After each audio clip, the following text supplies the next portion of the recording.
Hello everyone, welcome to Ted buzzer YouTube channel. कैसे हो सभी? आई होप कि आप सभी बढ़िया होंगे। तो बिल्कुल आपको पता ही है, जैसे कि हम जो है सीटेट के प्रीवियस ईयर्स के जो है पेपर्स को डिस्कस कर रहे हैं और पहले भी दो पेपर्स को हम डिस्कस कर चुके हैं। आज हम जो है नेक्स्ट पेपर डिस्कस करने जा रहे हैं, जिसमें सीटेट का दिसंबर का 2018 का पेपर वन जो है हम डिस्कस करने जा रहे हैं। एंड इससे पहले 2019 वाले की डिस्कशन हो चुकी है। अगर आपने उसकी सीडीपी सेक्शन की जो है डिस्कशन नहीं देखी है तो आप जरूर से देख लीजिएगा। इसको भी मैं सेम पहले की तरह तीन पार्ट्स में कवर करने जा रहा हूँ। तो देखते हैं फर्स्ट क्वेश्चन को। First question is on your screen. Children acquire gender role through all of the following except. बच्चे डैश को छोड़कर अन्य सभी के द्वारा लिंग भूमिकाएं ग्रहण करते हैं। मीन्स किसके एक्सेप्ट, किसके अलावा? तो फर्स्ट है सोशलाइजेशन। इसके तो द्वारा जो है बिल्कुल जेंडर रोल्स एक्वायर किए जाते हैं ना। देखो यही तो है जो अपने को एक्वायर करवाता है, चाहे सामाजिकरण है चाहे संस्कृति है, कि एक लड़का यह कार्य करेगा, एक लड़की ये कार्य करेगी। एक लड़का घर के बाहर के कार्य करेगा एंड एक लड़की जो है घर के अंदर के कार्य करेगी। लड़की बड़ों बच्चों को जो है बड़ा कर सकती है एंड जो लड़के हैं वो पैसा कमा के लेकर आएंगे। तो ये बातें उसी के आधार पे हुआ करती हैं। ट्यूशन एक उसी के आधार पर है जो कि ऐसा कार्य नहीं करता। मीडिया तो बिल्कुल करता है ना। आपको बिल्कुल मूवीज में क्या दिखाया जाता है कि लड़का ये कार्य कर रहा है और लड़की ये कर रही है। तो उसके आधार पे तो ये पॉइंट बिल्कुल एक राइट है। जेंडर रोल एक्वायर करने में वो तो आपकी हेल्प करता ही करता है। आगे बढ़ चलते हैं सेकंड क्वेश्चन की ओर। One of the critics of standardised test has been that. मानकीकृत परीक्षणों की जो है आलोचनाओं में से यह एक जो है देख लेते हैं। क्या एक ऑप्शन होगी जिसके आधार पे उसको क्रिटिसाइज किया जा सकता है, आलोचना उसकी होती है? तो फर्स्ट ऑप्शन है their language is difficult to understand. ये तो रॉन्ग है। देखो लैंग्वेज तो ना सभी को ध्यान में रखते हुए रेडी की जाती है और लैंग्वेज की दिक्कत तो आने वाली है नहीं। एक यूनिफॉर्म लेवल पे रेडी किए जाते हैं। तो ये तो एक बिल्कुल एक रॉन्ग ऑप्शन होगा उस आधार पे। नेक्स्ट ऑप्शन की ओर बढ़ते हैं। The test can be administered on the large population. परीक्षण बड़ी आबादी पर लागू नहीं किए जा सकते। Can not be administrated. तो ये भी एक रॉन्ग ऑप्शन है। देखो ये इसके आधार पे तो बिल्कुल ध्यान में रखा जाता है इन सभी बातों को, क्योंकि टेस्ट हमेशा इस बात पे ध्यान में रखते हुए तैयार किए जाते हैं कि उसको एक बड़ी पॉपुलेशन पे आप जो है लागू करें। एंड कोई ये थोड़ी ना है कि आप कुछ 10-15 लोगों को ही ध्यान में रखेंगे। एक बड़ी आबादी पे ध्यान में रखते हुए जो है आप टेस्ट तैयार करने के लिए जाती हैं और एक्सपर्ट्स तो बिल्कुल और इस पे वर्क करते भी हैं। तो ये भी एक रॉन्ग ऑप्शन है। Next, they don't give a clear picture of a child's ability.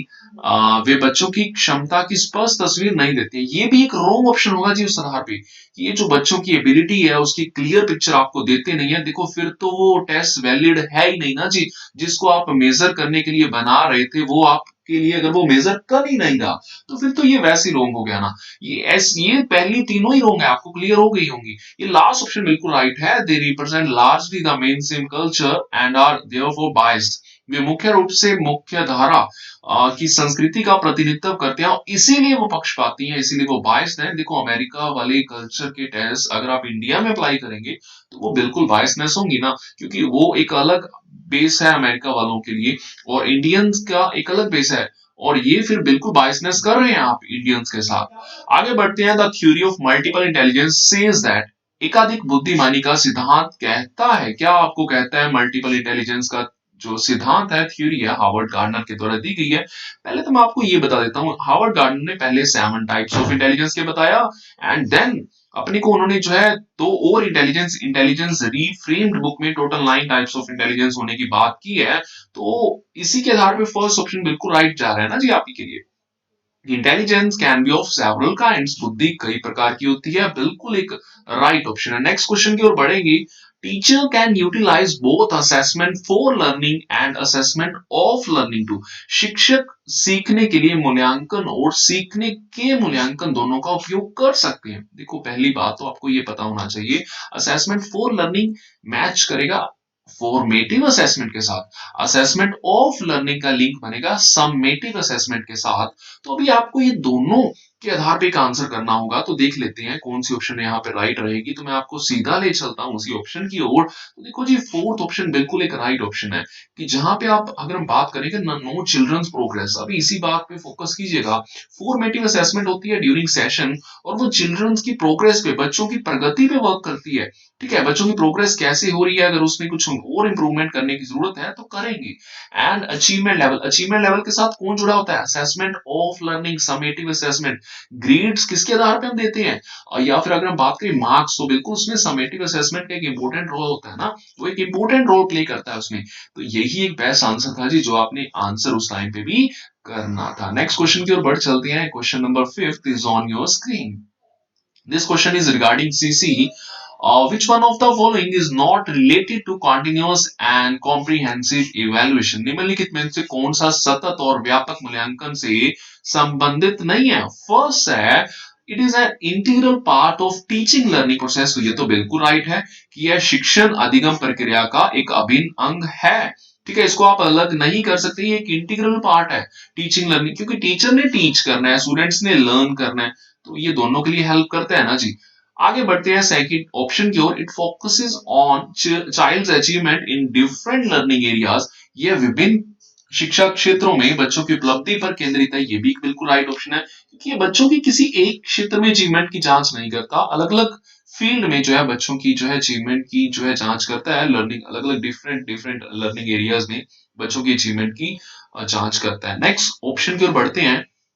It is useful to label children as slow, poor and intelligent. यह बच्चों को धीमे, खराब और बुद्धिमान के रूप में चिन्हित करने में उपयोगी होता है।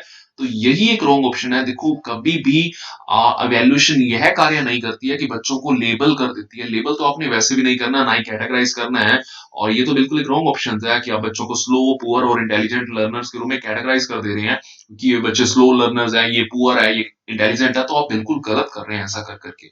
नेक्स्ट ऑप्शन है आपके पास, चलो ठीक है, नेक्स्ट को अपनी को देखने की जरूरत नहीं है, वो तो एक बिल्कुल राइट है कि it has been mandated by the right to education act of India. तो ये बिल्कुल एक राइट ऑप्शन था कि इसे भारत के शिक्षा के अधिकार अधिनियम द्वारा अनिवार्य किया गया था। और देखो 2010 में आया सीसीई, हालांकि लेकर आया सीसी इको सीबीएसई बोर्ड, और आरटी एजुकेशन एक्ट, जो आरटी जो एक्ट था रिगार्डिंग एजुकेशन, वो भी इंडिया में उसी सेम ईयर में आया था। Next question is on your screen. Giftedness in children can be attributed to, बच्चों में प्रतिभाशीलता डैश के कारण हो सकती है। A resource rich environment, एक संसाधन समृद्ध वातावरण की वजह से। सेकंड है सक्सेसफुल पेरेंट्स, की सफल माता पिता की वजह से। या फिर डिसिप्लिन्ड रूटीन, की एक अनुशासित दिनचर्या है, बच्चा डेली बहुत स्ट्रगल करता है कि क्या इस रीजन से। या फिर लास्ट ऑप्शन की an interplay between heredity and environment, बिल्कुल यही ऑप्शन राइट है। आनुवंशिकता और वातावरण के बीच एक अंतःक्रिया, और आप जानते हैं H इंटू ई ही रहेगा, H प्लस सी नहीं रहेगा। और वैसे भी इनके बीच में इंटरेक्शन की बात की जाती है, अंतरक्रिया इंटरप्लेस की बात होती है। नेक्स्ट 7th क्वेश्चन आप की स्क्रीन पे। Children coming from socio economically disadvantage backgrounds need a classroom environment which, सामाजिक आर्थिक रूप से वंचित पृष्ठभूमि से आने वाले बच्चों को कक्षा के माहौल की आवश्यकता होती है, जो values and uses their cultural and linguistic knowledge, उनके सांस्कृतिक और भाषाई ज्ञान को महत्व देता है और उनका उपयोग करता है। बिल्कुल राइट रहेगा ना ये तो, कि जो बच्चे डिसएडवांटेज बैकग्राउंड से आ रहे हैं, और चाहे वो इकोनॉमिकली डिसएडवांटेज हैं, चाहे वो सोशली डिसएडवांटेज चाइल्ड हैं, मींस वो वंचित पृष्ठभूमि से आ रहे हैं, और तो उनके लिए ये ऑप्शन आप बिल्कुल राइट ठहराएंगे कि देखो उनके जो कल्चरल नॉलेज है, उनके पास जो लिंग्विस्टिक नॉलेज है, भाषाई ज्ञान है, तो आप दूसरे बच्चों के लिए यूजफुल बना सकते हैं। ठीक है, इसमें कुछ भी गलत नहीं है, उनको आप वैल्यू करेंगे। डिस्करेज तो वैसे भी नहीं कर सकते, ये तो रॉन्ग है। कैटेगराइज चिल्ड्रंस को नहीं करेंगे कि बेस्ड ऑन देयर एबिलिटीज, ये भी रॉन्ग है। टीच देम गुड बिहेवियर, नहीं जी, मींस उनके पास अच्छा बिहेवियर नहीं है, ये भी रॉन्ग है। तो फर्स्ट ऑप्शन ही यहाँ पे एक बिल्कुल बेस्ट आंसर था। अभी बढ़ेंगे नेक्स्ट 8th क्वेश्चन की ओर, देखते हैं उसी के रिगार्डिंग। कक्षा में सृजनात्मक और प्रतिभाशाली बच्चों के लिए आवश्यक हस्तक्षेप निर्भर करता है।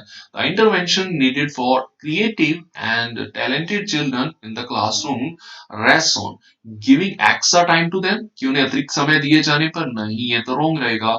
कि बीइंग अफेक्शनेट टुवर्ड्स देम, कि उन्हें उनके प्रति जो है स्नेही होने के नाते पर, कि आप अफेक्शनेट हो रहे हैं, तो ये भी रॉन्ग है।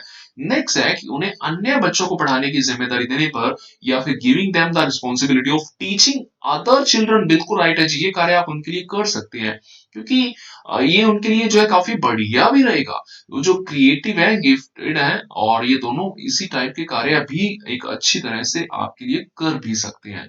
नेक्स्ट है आप ही के सामने नाइन्थ क्वेश्चन देखेंगे इसी के regarding, which one of the following ways is not a suitable way to help hyper active children learn.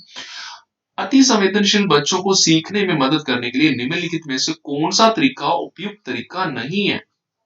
तो देखते हैं कौन सी ऑप्शन राइट रहेगी। फर्स्ट है offering alternative ways of learning, बिल्कुल ये तो आप कर सकते हैं कि उन्हें सीखने के वैकल्पिक तरीकों की पेशकश दे रहे हैं, तो ये तो बिल्कुल राइट रहेगा ना, क्योंकि आप डिफरेंट वेज से आप उन्हें टीच कर रहे हैं, लर्न करने के लिए आप डिफरेंट वेज आप उनके सामने रख दे रहे हैं। Next, including physical activities in their daily schedule और स्केड्यूल, क्योंकि न्यू प्रोनाउंसिएशन इसकी ये है ना स्केड्यूल, तो इसी के बेसिस में हम भी बात करेंगे। तो उनके दैनिक कार्यक्रम में शारीरिक गतिविधि का समावेश, ठीक है। एक्चुअली मैं न्यू तो नहीं बोल सकते ना, बट ये करेक्ट प्रोनाउंसिएशन आप इनसे कह सकते हैं, तो उसके आधार पे ये स्केड्यूल के नेम से प्रोनाउंस किया जाता है और एक्सेंट उसका ये रहता है। और ठीक है, आगे बढ़ते हैं, ये भी आप कार्य कर सकते हैं। नेक्स्ट है थर्ड ऑप्शन की बेचैन होने पर उन्हें अक्सर उन्हें फटकार लगा देंगे, तो ये रोंग है जी। और तो ये तो बिल्कुल एक रोंग है। देखो ये बच्चे वैसे भी इमोशन से भरे होते हैं, आवेगों से भरे हुए होते हैं, तो आप ये वैसे भी बेचैन रहते हैं ज्यादातर, और आप अगर ये फटकार लगा देंगे उनको तो फिर आप गलत कर रहे हैं। तो थर्ड ऑप्शन ही यहाँ पे एक नोट के बेसिस पे आपने आंसर करना था कि फॉलोइंग में से आपको कौन सा सूटेबल वे नहीं होगा और हाइपर एक्टिव बच्चों को टीच करने के लिए, तो यही ऑप्शन बिल्कुल राइट है। नेक्स्ट क्वेश्चन, और patterns of divergent thinking identify children who are, अलग अलग सोच वाले पैटर्न उन बच्चों की पहचान करते हैं जो कि सृजनात्मक है जी। ये तो काफी एक बढ़िया क्वेश्चन, काफी बार आया हुआ क्वेश्चन, काफी टाइम्स ये रिपीट हो चुका है, एंड फ्यूचर में आप इसी टाइप से जो है वीडियोस आपके लिए लाते रहेंगे। और ये 10 क्वेश्चंस, बाकी इसके मैं 2 पार्ट्स आपके लिए जल्द ही वो भी अपलोड करने वाला हूं, तो चैनल को सब्सक्राइब करके जाइएगा। वीडियो तो अच्छी लगी होगी, ये तो पूछने की बात भी नहीं है, और इसीलिए आप वीडियो को लाइक भी करके जाइएगा और ट्राई कीजिए कि मिनिमम 5 ग्रुप्स में आप वीडियो को शेयर करें। मिलते हैं जी नेक्स्ट वीडियो में, तब तक के लिए बाय बाय।